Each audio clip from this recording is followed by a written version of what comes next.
Hey, what's going, guys? Welcome to Spider-Gate Tunes, and it's me, Steve. Hope you guys will enjoy this one. And this review is from Science DC Comics, and I'm reading from that one. And this review is written by Eric Shaw. And also, I'm going to introduce something from AdventuresInProteus.com, and that will be from David Brook Review. So let's start this one. This comic book, I really enjoyed it thoroughly because not much of a big plot points or something, but there is a small touch in this comic book that is completely like a TV series, and that I really enjoyed in a comic book, even it was 3.99 bucks. So anyway, so let's go start this one. Hope you guys will enjoy it.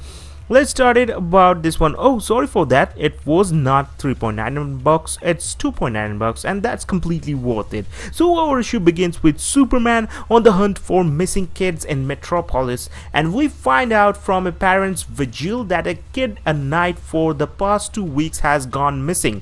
It doesn't seem like Superman or the police have had any luck in finding any leads to these disappearances, and when we start this issue, it looks like Superman's main goal is to simply keep these parents' hope alive in that their children will be returned safely. Yeah, I don't know how safe they will be though, because while Superman is trying to calm the minds of the parents, we see the first boy who went missing appear on a little girl's bed, looking like he has some parallax going on inside of him, and from this it looks like another little girl is on the verge of disappearing. Yeah, we never get an idea why Parallax is targeting children, beside for the obvious fear that they would give off.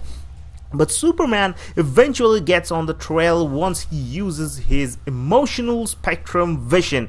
Yeah, it seems that Superman is able to hone in on this and uses it to follow yellow footprints to the kids, which he finds the first missing boy and the little girl he was at with earlier. Emotional spectrum vision. Oh my god, that's too terrific. In the end, the two children both seem to be possessed by Parallax and whoop Superman's ass, but he continues to use his emotional spectrum vision to find where they're hiding out at.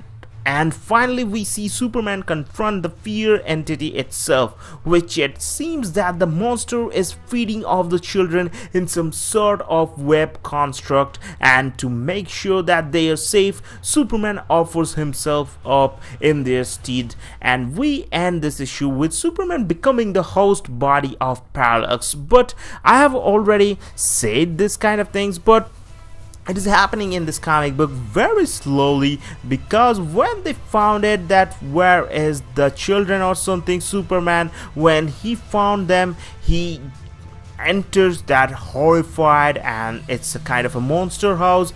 Then he found the kids, and there everything is going on. So I'm gonna say about the storyline that is good and interesting, and as a comic book story I feel like it's an old school type of story. But that's it for this issue of Superman, and while I was really looking forward to this issue for what I thought it may be, by the time I got to the middle of this issue it all kind of fell apart for me because of emotional spectrum vision. Yeah, the initial mystery of kids being taken was interesting, but by the end of this issue we don't really have an idea of why Parallax was targeting children or what he was even doing on Earth. And I hope that we find out some answers, because right now none of this is really jiving with what we have seen in Hal Jordan and the Green Lantern Corps, and I just hope that it's easily explained. The Earth though was fantastic in this issue, and both our hero and baddie came off looking great. I just wish we could have seen more from the Earth than a shitload of this kind of things.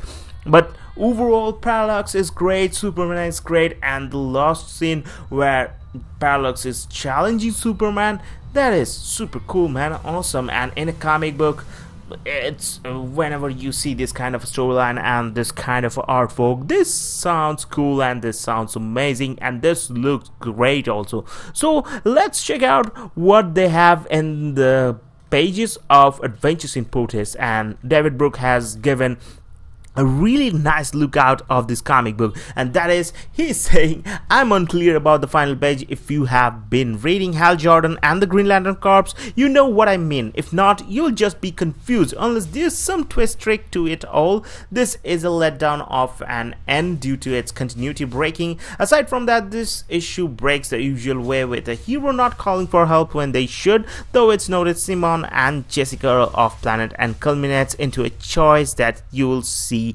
coming. So next one is coming, very kick-ass action, and that is Super Parallax versus Sinestro. So hope you guys have enjoyed this video. Don't forget to leave a like and subscribe for more amazing videos very soon, and have a great day. Goodbye for now.